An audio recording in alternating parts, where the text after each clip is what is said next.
बहुत दिनों की बात है कि बगदाद में एक ताजिर रहता था जिसके 4 बेटे थे। बूढ़े ताजिर ने अपनी जिंदगी में काफी दौलत जमा की थी। वो अपनी बीवी और बच्चों के साथ खुशी खुशी जिंदगी गुजार रहा था।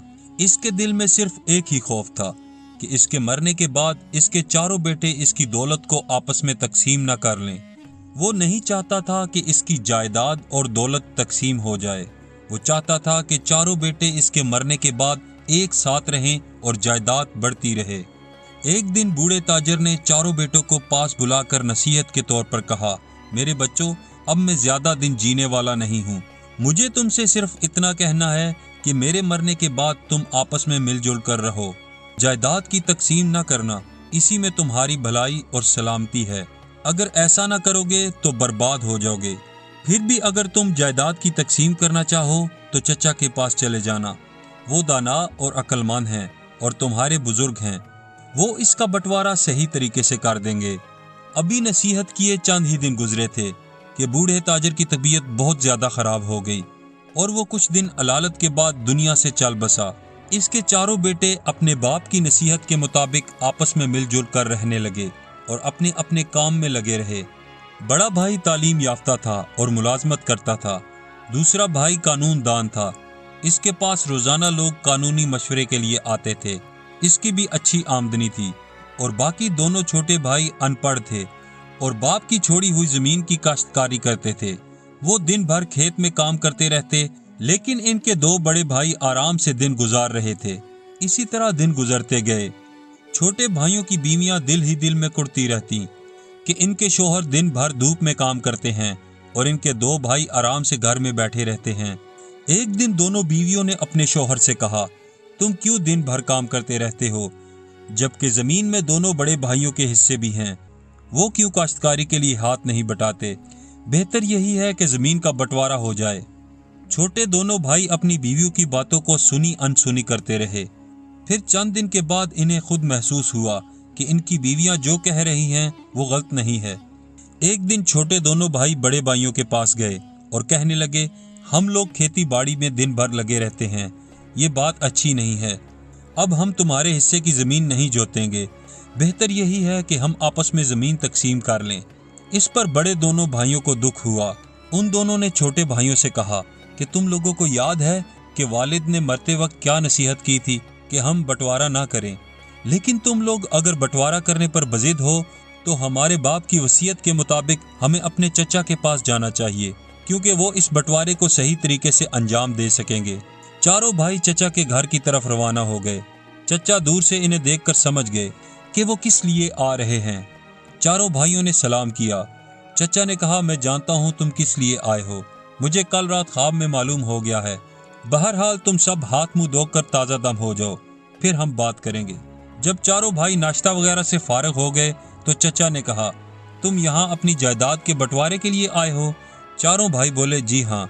चचा ने कहा, ठीक है, मैं ऐसा ही करूँगा, लेकिन कल रात मुझे ख्वाब में कहा गया कि पहले तुम अपनी बीवियों को भी साथ लो, क्योंकि हमें एक पहाड़ पर जाना है जिसके चारों तरफ गांव फैले हुए हैं। ये सुनकर सब राजी हो गए और अपनी अपनी बीवियों को लेकर चचा के साथ चल दिए। काफी सफर तय करने के बाद वो पहाड़ तक पहुंचे और वहां पर जाकर सब बैठ गए। वो सुबह से चल रहे थे। सूरज की तपिश से इनके चेहरे झुलस रहे थे। चचा ने कहा, वो दूर एक दरख्त है, अब हम एक दरख्त के साए में ठहर जाएंगे और कुछ खा पी कर वापस गांव में चलेंगे। इतनी देर में तुम सब करीब के गांव से कोई चावल वगैरह खाने के लिए ले आओ। ये सुनकर भाइयों ने बटुआ ढूंढा जिसमें इनके पैसे रखे हुए थे, लेकिन बटुआ गायब था। इन्हें मायूस देखकर चचा ने कहा, अब तो बटुआ मिलना नामुमकिन है। तुम सब ऐसा करो कि अलग अलग मुख्तलिफ गांव को जाओ और अपनी बिसात के मुताबिक मजदूरी करके दाल और चावल का इंतजाम करो। चचा के कहने के मुताबिक चारों भाई मुख्तलिफ सिमत को चल दिए। छोटे भाई ने रास्ते में देखा कि एक शख्स जमीन पर हल जोत रहा है, लेकिन बैल नए होने की वजह से इन पर काबू पाना मुश्किल हो रहा है। इसने जब ये देखा तो इसके करीब गया और कहा, आधा दिन गुजर गया है, लेकिन तुम अब तक कुछ भी नहीं कर पाए। अगर मैं 2 घंटे के अंदर तुम्हारी सब जमीन हल कर दूं तो मुझे मजदूरी क्या दोगे? ये सुनकर किसान खुश हो गया और बोला, मैं तुम्हें 6 सेर चावल और सब्जियां दूंगा। छोटा भाई हल चलाने के लिए तैयार हो गया। اس نے کہا تم جاؤ چاول اور سبزیوں کا بندوبست کر کے لے آؤ اور میں تمہارا کام انجام دے رہا ہوں۔ جب کسان چاول اور سبزیاں لے کر واپس آیا تو اس نے کام ختم کر دیا تھا اور اس کے بعد ایک درخت کے نیچے سستا رہا تھا۔ کسان نے اس کو 6 سیر چاول اور سبزیاں دیں جن کو لے کر وہ قیام گاہ واپس پہنچا۔ اب تیسرے بھائی نے راستے میں 2 شخص کو کسی مسئلے پر بحث کرتے ہوئے دیکھا۔ اس نے دریافت کیا کہ کیا مسئلہ ہے۔ ان لوگوں نے کہا ہماری ایک چھوٹی سی زمین ہے جو کسی کام کی نہیں، اس میں ہمیشہ پانی بھرا رہتا ہے، اس لیے ہم اس میں دھان کے بیج نہیں بو سکتے۔ اس مسئلے پر بات چیت کر رہے ہیں۔ اس نے کہا کہ اگر میں تمہیں اس کی ترکیب بتا دوں تو مجھے کیا دو گے؟ انہوں نے جواب دیا کہ ہم تمہیں 10 روپے دیں گے، تم ترکیب بتاؤ۔ اس نے اب ترکیب بتانا شروع کی کہ تم پہلے گوبر اور مٹی کو ملا کر چند گولے تیار کرو، اس کے بعد دھان کے کچھ بیج ہر گولے کے اندر رکھ لو، ان گولوں کو پانی کے اندر ڈال دو، ٹھیک وقت پر گولوں سے سبزہ پھوٹ نکلے گا اور آہستہ آہستہ بڑھ کر کومپل پانی کی سطح سے اوپر آ جائے گا۔ یہ ترکیب انہیں پسند آئی، انہوں نے 10 روپے دیے۔ 10 روپے لے کر وہ فوراً اپنی قیامگاہ کو واپس لوٹا۔ اب بڑے بھائیوں میں سے دوسرا بھائی کام کی تلاش میں ادھر ادھر گھوم رہا تھا کہ اس کی نظر درخت کے نیچے بیٹھے ہوئے ایک ایسے آدمی پر پڑی جو غمزدہ معلوم ہو رہا تھا۔ اس نے غمزدہ ہونے کا سبب دریافت کیا۔ وہ شخص اپنی دکھ بری کہانی یوں سنانے لگا، ہم 4 بھائی ہیں، باپ کے مرنے کے بعد جائیداد کی تقسیم ہوئی، ایک کالی بلی تھی جو سب کے حصے میں برابر آئی، ہم سب اس کے ایک ایک پاؤں کے مالک تھے۔ ایک بلی کا پاؤں جو میرے حصے کا تھا زخمی ہو گیا، میں نے کپڑے سے اس کی مرہم پٹی کی۔ اس دن بلی چولہے کے پاس بیٹھی تھی کہ مرہم پٹی والے پاؤں میں آگ لگ گئی اور اس نے پڑوس کے مکان پر چھلانگ لگا دی اور یکے بعد دیگرے دوسرے 7 مکان بھی جل گئے۔ پنچایت نے مجھے ان 7 پڑوسیوں کا مکان مرمت کرنے کو کہا ہے، میرے پاس اتنے پیسے نہیں کہ میں 7 مکان مرمت کر سکوں، یہی میرے غمزدہ ہونے کا سبب ہے۔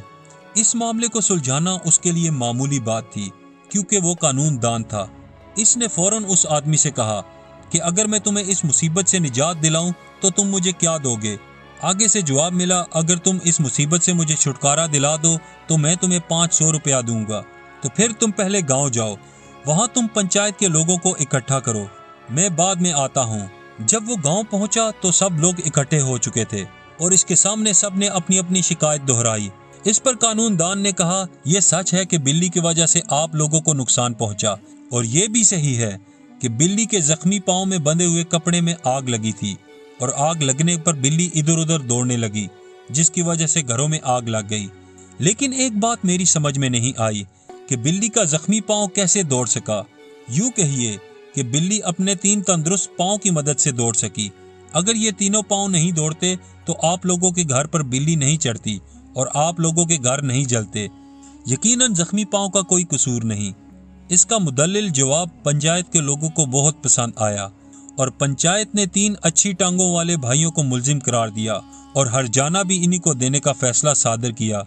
زخمی پاؤں کا مالک بہت خوش ہوا اور اس نے بخوشی 500 روپے دے دیے۔ اب قانون دان 500 روپے لیے قیام گاہ واپس آ گیا۔ بڑا بھائی امجد ادھر ادھر کے چکر لگا کر جب ایک عالی شان عمارت کے قریب سے گزر رہا تھا تو اسے رونے کی آواز سنائی دی۔ یہ محل راجا کے وزیر کا تھا۔ وہ وزیر کے پاس گیا اور دریافت کرنے پر معلوم ہوا کہ بادشاہ نے وزیر کو حکم دیا ہے کہ کل تک اگر اس کے ہاتھی کا وزن معلوم نہیں کیا گیا تو اسے بادشاہ قتل کر دے گا۔ ہاتھی کا وزن معلوم کرنا ایک مشکل کام تھا۔ وزیر ہاتھی کا وزن معلوم کرنے سے قاصر تھا، لہٰذا کل وزیر کو قتل کر دیا جاتا۔ یہی وجہ تھی کہ اس کے گھر والے رو رہے تھے۔ امجد نے وزیر سے کہا اگر وہ ہاتھی کا وزن معلوم کر لے تو اسے کیا ملے گا؟ وزیر بخوشی 100 سونے کے سکے دینے کو تیار ہو گیا۔ اس کے بعد امجد ہاتھی کو ندی کے کنارے لے گیا اور اسے ایک بڑی کشتی میں سوار کر دیا۔ کشتی کا نچلا حصہ جہاں تک پانی کے اندر ڈوب گیا وہاں نشان لگا دیا۔ اس کے بعد ہاتھی کو کشتی سے اتار کر کشتی میں ریت بھر دی گئی، یہاں تک کہ کشتی کا نچلا حصہ دیے گئے نشان تک ڈوب گیا۔ اس کے بعد ریت کو وزن کر دیا گیا اور ہاتھی کا وزن معلوم ہو گیا۔ وزیر بہت خوش ہوا کہ اس کی جان بچ گئی اور اس نے امجد کو 100 سونے کے سکے اور دیگر تحائف دیے۔ امجد یہ تحائف لے کر اپنی قیام گاہ کو واپس آیا۔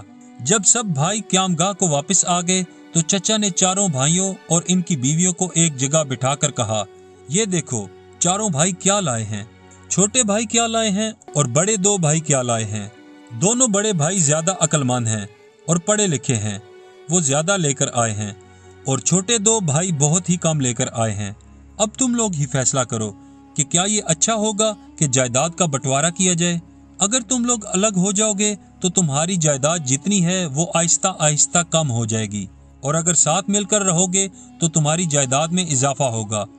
इस पर छोटे दो भाई और इनकी बीवियों को शर्मिंदगी हुई। वो कहने लगे, अब हम जायदाद का बंटवारा नहीं करेंगे बल्कि हमेशा एक साथ रहेंगे। इसके बाद इनके चचा ने पैसों के बटुए जो गुम हो गए थे अपनी कमर से निकाल कर दिए और कहा, मैंने ये पैसे के बटुए खुद ही छुपा लिए थे कि तुम्हें मालूम हो कि तुम्हारे बड़े भाई अक्लमंद हैं और इनकी आमदनी छोटे भाइयों से किस कदर ज्यादा है। अब तुम लोगों को सही बात मालूम हो गई है, अब ये तुम्हारे बटुए हैं, तुम संभालो। इसके बाद खाना तैयार किया गया और खाने के बाद खुशी खुशी सब लोग अपने घर की तरफ रवाना हो गए। दोस्तों, ये कहानी तो यहाँ पर ख़त्म हो जाती है, लेकिन इसमें हमारे लिए बहुत बड़ा सबक है कि इत्तेफाक से रहने में बहुत फ़ायदा होता है और बड़ों की नसीहत पर हमेशा अमल पैरा होना चाहिए, क्योंकि उसी में हमारा फ़ायदा है। अल्लाह ताला हमें हमेशा मिलजुल कर रहने की तौफीक अता फरमाए, आमीन। दोस्तों, अगर आपको आज की वीडियो पसंद आई हो तो इसे लाइक करें, दोस्तों में शेयर करें और अपने चैनल स्टोरी वॉइस को सब्सक्राइब करें।